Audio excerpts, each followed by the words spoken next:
शांति।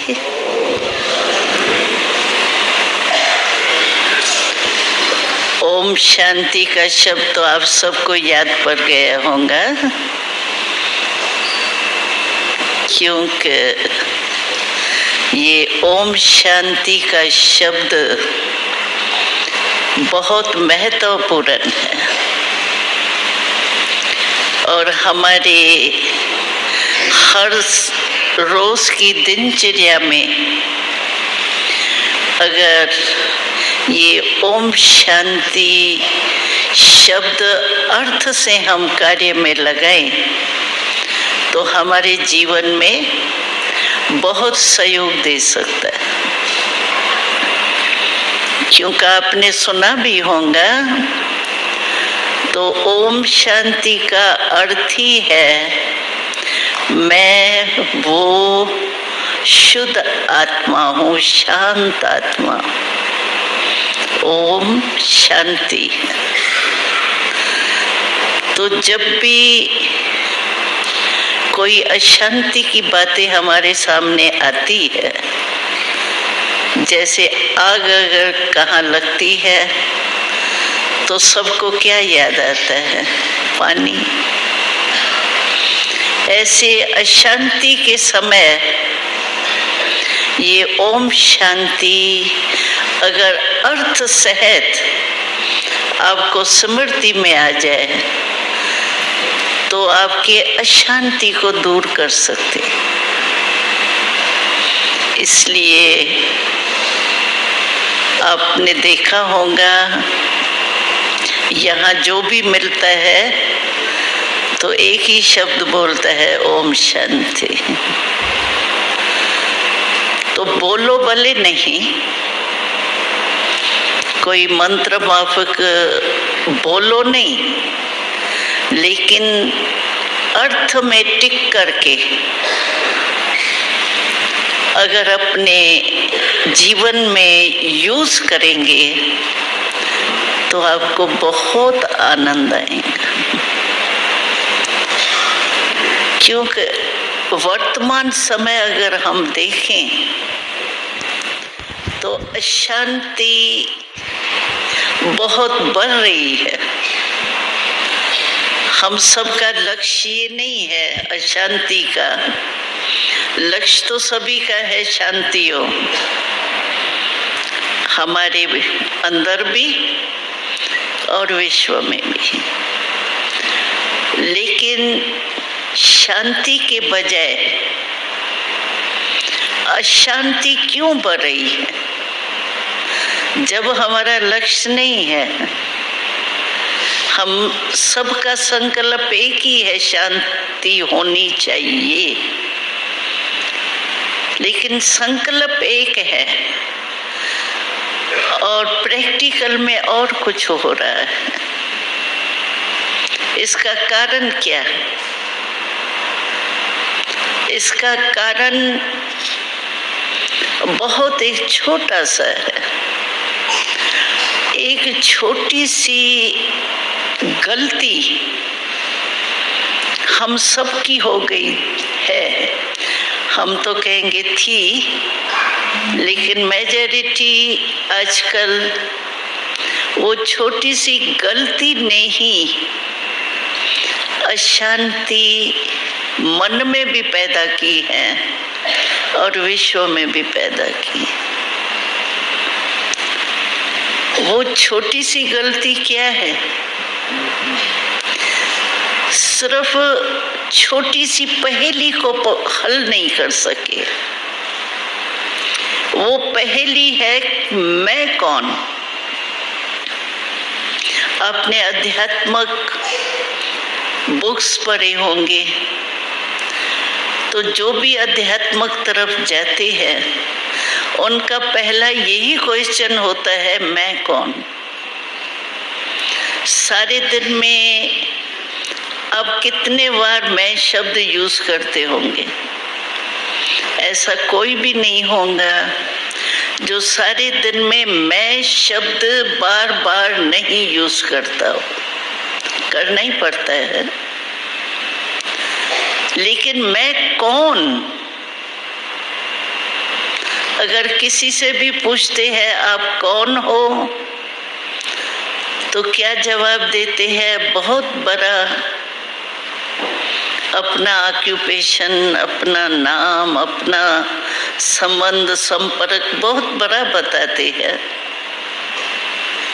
हमको याद है, हम बनारस में यही डायलॉग करने के लिए, आध्यात्मिक डायलॉग करने के लिए वहाँ संगठन इकट्ठा किया था। वहाँ के ही पंडितों का विशेष सम्मेलन उन्हों का था। तो जब हम सम्मेलन में बैठे तो एक एक का परिचय पूछा, तो हमने देखा एक एक पंडित का परिचय इतना बड़ा था जैसे कविता बन गई थी। लेकिन जब सबने अपना परिचय पूरा किया तो हम लोगों ने उनसे पूछा, ये मैं का परिचय है या मेरे का परिचय है? कहा हम तो वही है जो बताया। तो उन्हों को भी पूछा गया, तो मैं और मेरे में अंतर होता है? जहाँ मेरा होता है वह मैं शब्द नहीं आता है। जैसे मैं कहूँ मेरे हाथ में आज दर्द है, मैं हाथ में दर्द नहीं कहेंगे, मेरा ही कहते हैं। और जहाँ मेरा शब्द आता है वह मैं उसका मालिक होता है। अगर ये समझो माइक मेरा है तो ये सभी के सेवा का, लेकिन मैं कहती हूँ ये मेरा माइक है, तो इसको गलती से भी मैं माइक नहीं कहूँगी, क्योंकि मेरा है और मैं इसकी मालिक हूँ। ऐसे अगर शरीर को हम मेरा कहते हैं तो मैं शरीर तो नहीं हूं ना, मैं तो शरीर की मालिक हूं। वो मालिक कौन? आत्मा। आपने सुना भी होगा। तो मैं आत्मा हूं, ये भूलने के कारण ये अशांति मन में भी आई है और विश्व में भी आई। क्योंकि गलती है ना, मेरे को मैं कहना, मैं को मेरा कहना, ये तो गलत है ना। और जब मैं आत्मा भूल जाता है तो आत्मा के जो गुण है आत्मा के, वो इमर्ज नहीं होते। हम अपने को फलाना या फलानी समझते हैं, तो देह के भान में आने के कारण देह के जो लक्षण है ना, वही हमारे मन में पैदा होते। तो देह के लक्षण क्या है? अशांति क्यों होती है?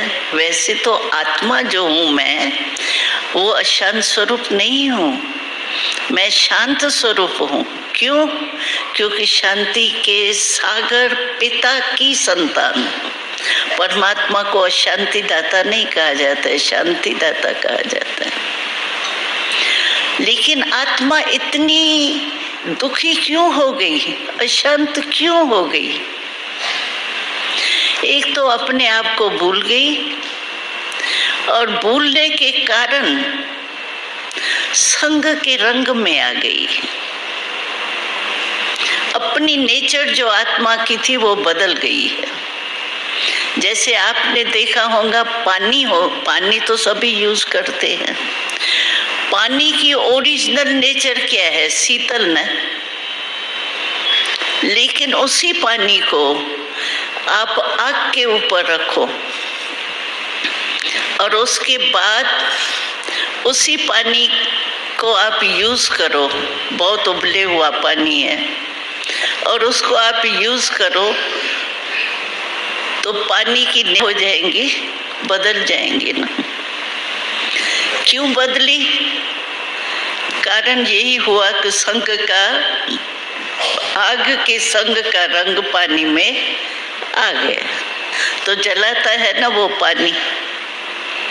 नहीं तो आग बुझाने के काम में पानी आता है, लेकिन जब संग के रंग में आ जाते हैं तो उस समय वो आग जैसा ही काम करती है।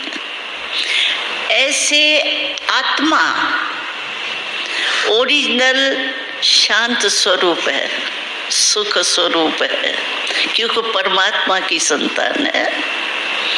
लेकिन ये जो देह भान में हम आए हैं, गलती की है, इससे क्या हो गया कि काम, क्रोध, लोभ, मोह, अहंकार, ये 5 जो खराबियां है ना,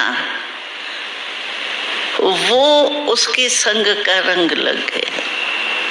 आत्मा में 5 विकार प्रवेश होने के कारण अशांत होती। आप अपने दिनचर्या में कभी भी आपको अशांति और दुख महसूस हुआ हो तो आप सोचिए, उसका कारण दुख और अशांति का सदा ही कोई न कोई 5 में से एक होगा।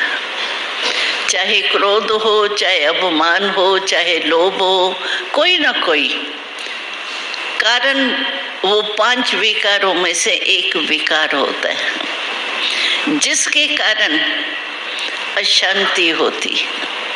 और आज देखो, छोटे बड़ा किसी से भी पूछो, सभी के मुख से एक ही जवाब निकलता है। तो आजकल के जमाने में टेंशन बहुत है। टेंशन के तो आदत ही हो गए हैं सब। छोटे बच्चे से पूछा हमने, तुमको कोई टेंशन है क्या? कहता है बहुत टेंशन है। भाई तुमको क्या टेंशन है? कहते एक तो हमारे को मम्मी पापा खेलने के लिए नहीं देते हैं, ये बड़ा टेंशन। होमवर्क बहुत मिलता है, दूसरा टेंशन।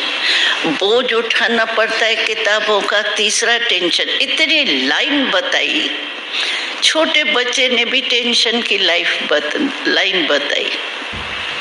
ये टेंशन हुआ क्यों? हमको शिव बाबा ने, ये आपको भूलेगा नहीं इसलिए मैं आपको सुना रही हूँ। शिव बाबा ने, यानी शिव बाबा हम परमात्मा को कहते हैं, ये तो आप समझ ही गए होंगे।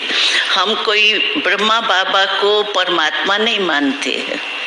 चित्र ब्रह्मा बाबा का लगा हुआ है यहाँ, लेकिन वो परमात्मा नहीं है। परमात्मा अजन्मा है, ये तो शरीरधारी है ना, ये कैसे परमात्मा हो सकता?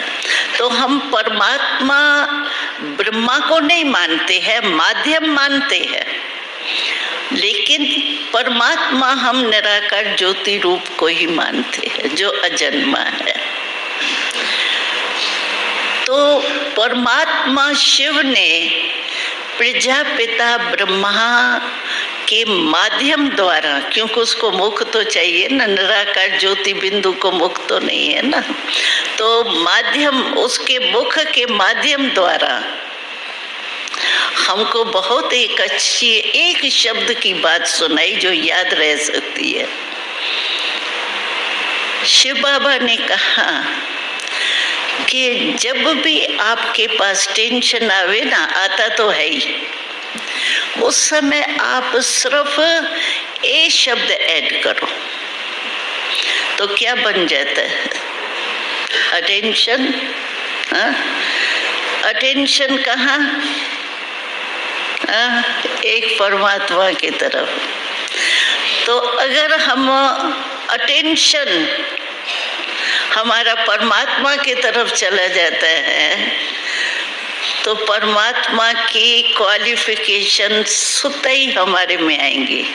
अभी देखो, आप है, आप अभी यहाँ बैठे हैं, यहाँ तो कोई प्रॉब्लम नहीं है, आपको कोई बोझ नहीं, बना बनाया खाना टाइम पर मिलेगा, टाइम पर सोएंगे, सब बेफिक्र बादशाह हो जैसे, कोई फिक्र नहीं है। फिर भी ऐसे स्थान पर भी अगर मानो आपको कारणे अकारणे कोई ऐसी दुख की बात आ जाए मानो, तो आपको यहाँ बैठे शांति के स्थान पर बैठे भी टेंशन होगा। जैसी स्मृति वैसे स्थिति होती है।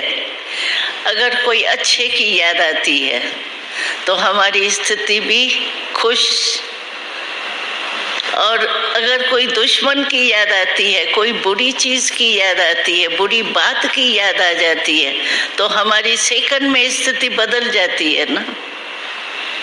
तो इसीलिए शिव बाबा कहता है कि अटेंशन अगर मेरे तरफ हो जाएगा ना, परमात्मा की तरफ, तो परमात्मा की याद से हमको परमात्मा के गुण आएंगे।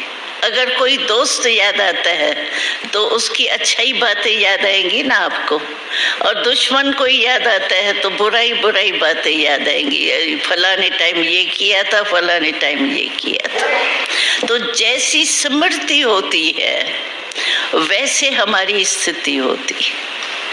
तो स्मृति परमात्मा की, टेंशन के समय अटेंशन अगर परमात्मा के तरफ चला जाता है तो ऑटोमेटिकली आत्मा में शांति आ जाती। वो शांति का सागर है ना, तो शांति के सागर को याद करने से शांति आ जाती। और चाहते सभी है टेंशन फ्री लाइफ होनी चाहिए। हमने किसी से पूछा, अभी हम अमेरिका और लंदन का चक्कर लगा के आई, वहाँ भी हमने किसी से पूछा कि अगर 2 घंटा आपको शांति मिले और 22 घंटा और किसको मिले तो आप राजी है?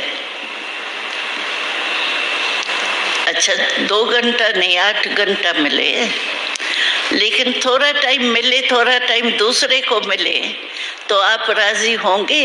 कहते नहीं, अशांति नहीं चाहिए। तो अशांति जब नहीं चाहिए, हमारा लक्ष्य है शांति की, हर एक समझता है शांति हो, कॉन्फ्रेंस इतनी कर रही है शांति हो शांति हो, कहते पीस है लेकिन हो रहे हैं पीसेस, पीस नहीं हो रही है, पीसेस ही हो रहे हैं। कारण यही है, टेंशन का कारण है ही अटेंशन परमात्मा की तरफ नहीं। समस्याएं आज कितनी हो गई है, अगर किसी से भी अपनी समस्याओं की हिस्ट्री बैठ के पूछो तो मैं समझती हूँ भागवत जितनी कथा तो हो ही जाएंगी। लेकिन कारण क्या? टेंशन फ्री हम हो नहीं सकते हैं क्या? इसके लिए यहाँ मेडिटेशन सिखाया जाता है। मेडिटेशन आपने 1-2 दिन तो किया ही होगा। तो मेडिटेशन का अर्थ ही है मन परमात्मा में लगाना, क्योंकि मूल कारण है अशांति का मन। पहले मन में ही आती है अशांति, फिर मुख से बोल में आती है, फिर हाथ से कर्म में आती है, लेकिन पहले पैदा होती है मन में अशांति। इसीलिए उसी मन को ही परमात्मा के तरफ लगाने से नेचुरल है, हमारे मन में शांति आने से हमारी वाणी और कर्म तो स्वतः ही अच्छा होगा। अगर मन में अच्छी बातें होती है तो आप कोई भी आपके सामने आएगा उससे कैसे बोलेंगे। और अशांति आपकी परेशानी है मन में, कोई भी अच्छा आदमी भी आ जाएगा उससे भी आप ऐसे बोलेंगे जैसे पता नहीं उस बेचारे ने कोई गलती की है।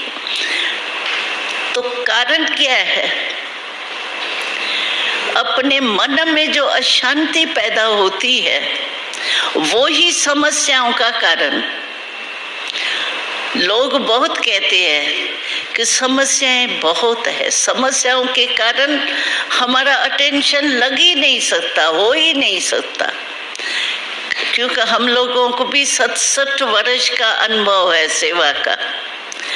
उसमें हमने देखा है बहुत करके यही कहते हैं, बहन जी मैं कितना भी बन जाऊं ये दुनिया बदलनी है ही नहीं, ये दुनिया अच्छी बननी नहीं है। इतने दिल शिकस्त हो गए हैं भाई। क्यों दिल शिकस्त हो गए हैं? अपने लक्ष्य को हम प्राप्त नहीं कर सकते हैं, क्यों?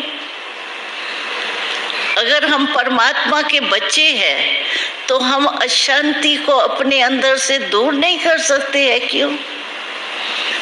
दूर हो सकती है, लेकिन हमारे को उसकी समझ, ज्ञान मानो समझ, ज्ञान कोई और नहीं है, ज्ञान का अर्थ ही है समझ। तो समझ न होने के कारण ये है। अभी कई भाई बहनें कहते हैं हमारे पास समस्याएं बहुत आती है, उन समस्याओं को कैसे हल करें? सबसे ज्यादा समस्या आती है जहां तहां हर एक में क्रोध जरूर आता है। आप में से कोई ऐसा है जिसको क्रोध का अनुभव नहीं हुआ हो अभी तक? बचपन से लेके अभी तक कोई एक है जिसको क्रोध का अनुभव कभी हुआ ही नहीं हो? है कोई? हाथ उठाओ, उसको प्राइज देंगे। हाँ? है कोई? है? नहीं है? देखो, और क्रोध होता कैसे है? देखो कितनी आत्मा निर्बल हो गई है। क्रोध अग्नि है, ये आपको अनुभव है? सभी को है अनुभव, कोई ने नहीं हाथ उठाया, मानो सभी ने किया है। तो क्रोध जिस समय आता है उस समय आपकी चाल, आपकी शिकल क्या बन जाती है? लाल लाल बनती है, आग जैसी बनती है, और गर्मी लगती है आपको। जब भी क्रोध आता है तो क्या कहते हैं? ठंडी हवा, पंखे के नीचे बिठाओ, ठंडा ठंडा पानी पिलाओ। क्यों क्यों कहते हैं?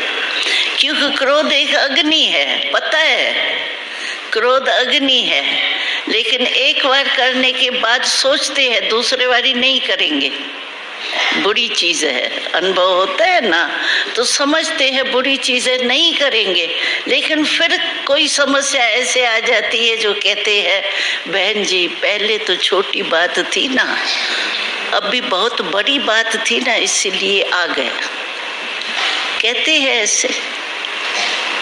लेकिन क्रोध है 2.5 इंच के जीभ से होता है, 2.5 इंच की जीभ है, और मनुष्य 5-6 फुट का है ना। 5-6 फुट का मनुष्य 2.5 इंच के जीभ पर कंट्रोल नहीं कर सकता।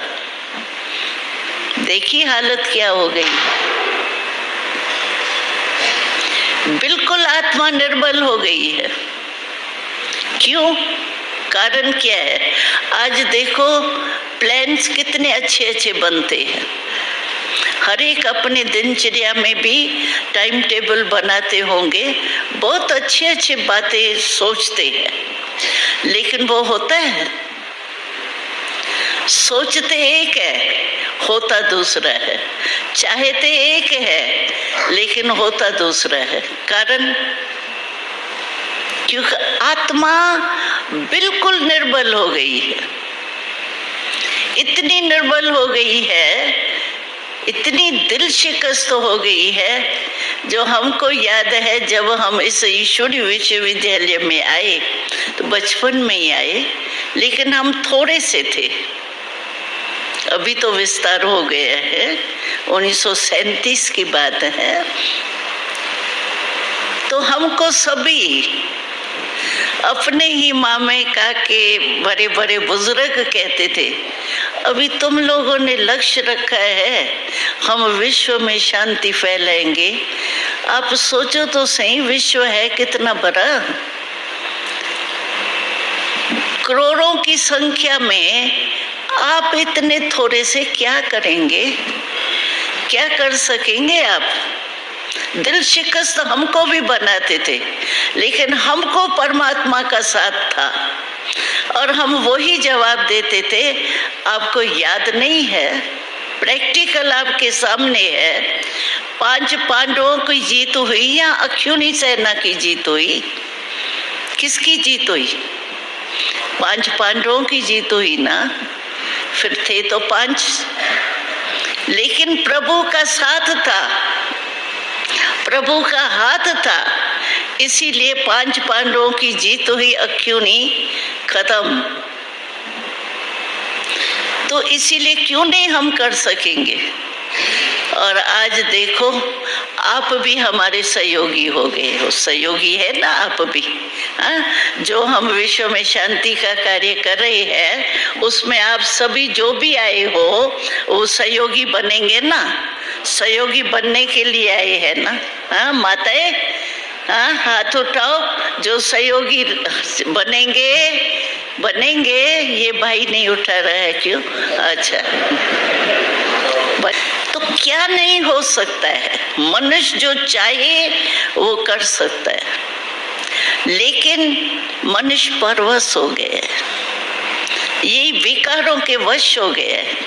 अगर हम किसको कहते हैं ना ये विकार छोड़ना पड़ेगा, तो कहते हैं ये तो बड़ा मुश्किल है। हम एक आपको हिस्ट्री सुनाते हैं। हम राखी आती है ना, राखी बंधन का दिन आता है ना, तो हम दिल्ली में ही रहते हैं। तो वहाँ सभी मिनिस्टर, प्राइम मिनिस्टर, प्रेसिडेंट सबके पास राखी बांधने जाते हैं, लेकिन हमारी राखी तो अध्यात्मक होती है, अध्यात्मक रहस्य से। हम कोई स्थूल वगैरह राखी बांधनी तो वही पड़ेंगी स्थूल, लेकिन हम उसका रहस्य सुनाने के लिए जाते हैं। तो एक ऑफिसर था, उसके पास म्यूनिसिपालिटी का ही ऑफिसर था, उसके पास हम गए थे राखी पर। और हम राखी, अगर मानो वो मिनिस्टर नहीं भी रहे, बदलते तो है ये, अगर मिनिस्टर नहीं भी रहे तो जहाँ भी वो होता है उसको पोस्ट से भी भेजते हैं, क्योंकि राखी तो बहन भाई का संबंध है ना। मिनिस्टर का थोड़ी, कुर्सी का थोड़ी संबंध है। बेचारा मिनिस्ट्री से उतरा तो भाई भी नहीं रहा क्या? इसीलिए हम उनको पोस्ट में भी भेजते हैं, ये हमारी नीति है। तो एक भाई, उसके पास हम गए थे, तो नेचुरल राखी के बाद भाई जो है ना वो देता है कुछ न कुछ, वो रीति है, यहाँ की नियम है। तो हमको लिफाफा देने लगा, तो हमने कहा हम ये तो नहीं लेंगे। तो कहा ये तो नियम है, अगर आप खाली हाथ यहाँ से जा ही नहीं सकते। क्यों? कि ये हमारे भारत का नियम है कि बहन खाली हाथ नहीं जाएंगी। हमने कहा बहुत अच्छा नियम है ये तो, हम खाली हाथ तो हम भी नहीं जाएंगे, हम भी कुछ लेके ही जाएंगे। तो कहा जो आपको, हम बहन के लिए सब कुछ देने के लिए तैयार है। हमने कहा सोचो, जो हम कहेंगे वो देंगे आप? कहने लगा हाँ क्यों नहीं देंगे।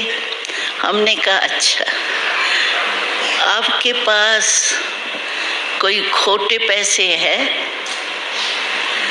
कहा बहन जी जमाना बदल गया, खोटे पैसे तो आजकल चलते ही नहीं है। हमने कहा नहीं, हमने देखा है आपके पास है। कहा कहाँ देखा आपने? वो वायरा हो गया बेचारा, जरूर होगा। कहा कहाँ देखा आपने? हमारे वहाँ तिजोरी में भी नहीं होगा। हमने कहा तिजोरी में नहीं है आपके, ये ठीक है, लेकिन आपके पास है जरूर। कहाँ है? हमने कहा आपके मन के जेब में है आपके मन के जेब में खोटे पैसे? कहाँ वो तो है। हमने कहा अभी 5 नहीं दो आप, चलो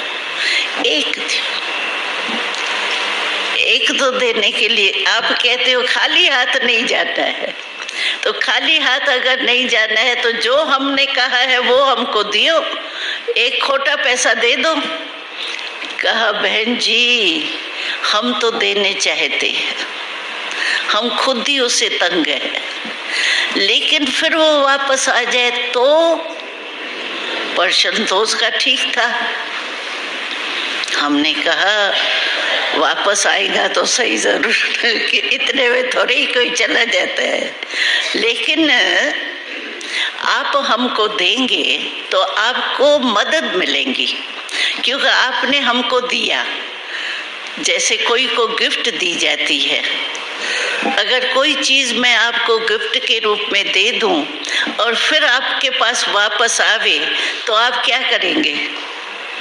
रखेंगे उसको, वापस कर देंगे ना, कहेंगे नहीं ये तो दी हुई गिफ्ट, इसकी गिफ्ट मैं नहीं रख सकता हूँ। तो आपको एक मदद मिलेगी इसकी, अगर आप दे देंगे ना। अगर आपके पास फिर आया भी, क्योंकि क्रोध तो जल्दी आता है ना, तो आएगा भी, क्योंकि अभ्यास करने में टाइम तो थोड़ा लगता है, संग भी चाहिए, लेकिन आपको ये मदद मिलेगी कि आप जो दे चुके उसकी स्मृति आएगी कि मैंने दे दिया तो मुझे ये यूज नहीं करना है, तो आपको सहयोग तो मिलेगा ना इसका। कहा हाँ ये ठीक है। तो हमने कहा हमको सुनाओ भी नहीं कौन सा आप दे रहे हो, आप अपने मन में ही सोचो, लेकिन सोचो जरूर, दियो जरूर हमको। तो उसने कहा ठीक है, ये बात ठीक है, तो आप भी यहाँ आए हो तो कुछ देखे जाना, ऐसे ही नहीं वापस चले जाना।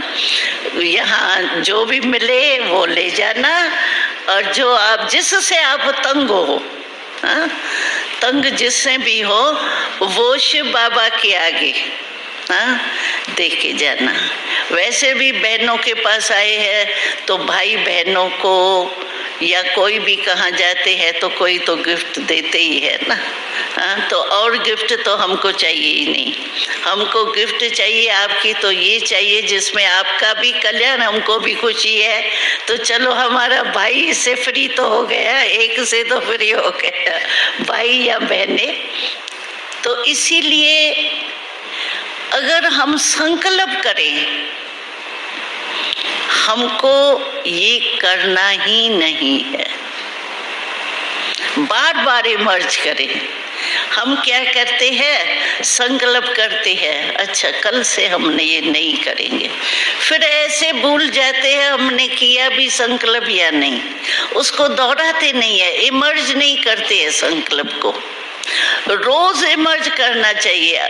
जब सवेरे अपना टाइम टेबल बनाते हैं तो इमर्ज करना चाहिए कि मैंने क्या अपने से प्रॉमिस किया, और बीच बीच में क्या होता है, पहले जो सवेरे का टाइम होता है वो होता है सतोगुणी, उसमें थोड़ा अच्छा होता है। फिर जब काम काज में चले जाते हैं ना तो इतने बिजी हो जाते हैं काम काज में, जो कुछ भी याद नहीं होता है, बस काम कॉन्शियस, वर्क एक्शन कॉन्शियस हो जाते, न सोल कॉन्शियस न सुप्रीम सोल कॉन्शियस, लेकिन एक्शन कॉन्शियस हो जाते, कुछ पता नहीं पड़ता है क्या है। इसीलिए हम लोगों का ये नियम है, जब हम अमृत वेले उठते हैं, आपको तो दिनचर्या का पता पड़ गया होगा कि हम लोग सब 4 बजे अमृत वेले उठते हैं और 1 घंटा योग करते हैं, परमात्मा से मिलन मनाने का मेडिटेशन। उस समय हम सारे दिन का अपना मन का टाइम टेबल, वो तो टाइम टेबल सब बनाते हैं, भाई आज ये काम करना है, आज नहीं करना है, पहले ये करना है फिर दूसरा करना है, ये टाइम टेबल तो सब बनाते हैं, लेकिन मन का टाइम टेबल नहीं बनाते। हम मन का टाइम टेबल बनाते हैं, मन में इमर्ज करते हैं, आज मुझे ये मनन करना है, जो मैंने प्रॉमिस किया है शिव बाबा के आगे, उसको इमर्ज करती है। शिव बाबा हमने जो कहा है वो आज भी हम अटेंशन रखेंगे। तो क्या है, अटेंशन से टेंशन खत्म होता है। और बार बार बीच में नहीं उसको इमर्ज करो ना तो भूल जाता है। नेचुरलिज्म आजकल की समस्या, और वायुमंडली ऐसा है। वायुमंडली कलयुग का नाम ही है कलह युग। युग माना समय, कलह युग माना कलह का समय। कलह का समय माना जहाँ दुख, अशांति, कलह, कलेश, ये टाइम ही ऐसा है।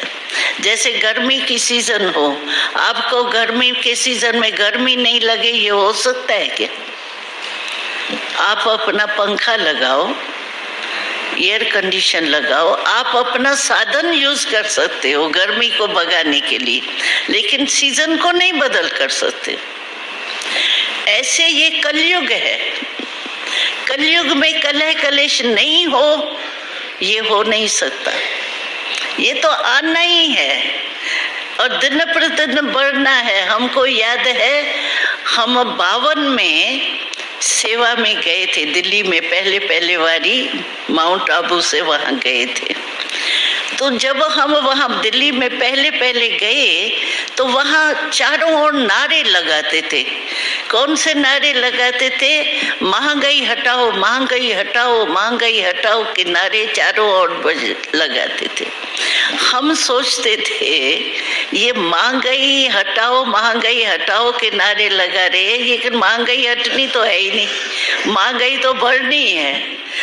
तो ये नारे क्या लगा रहे हैं? ये तो ऐसे ही नारे लगा रहे हैं। सचमुच अभी की महंगाई और 52 वर्ष में हम आए हैं, उसकी महंगाई में कितना अंतर आ गया है।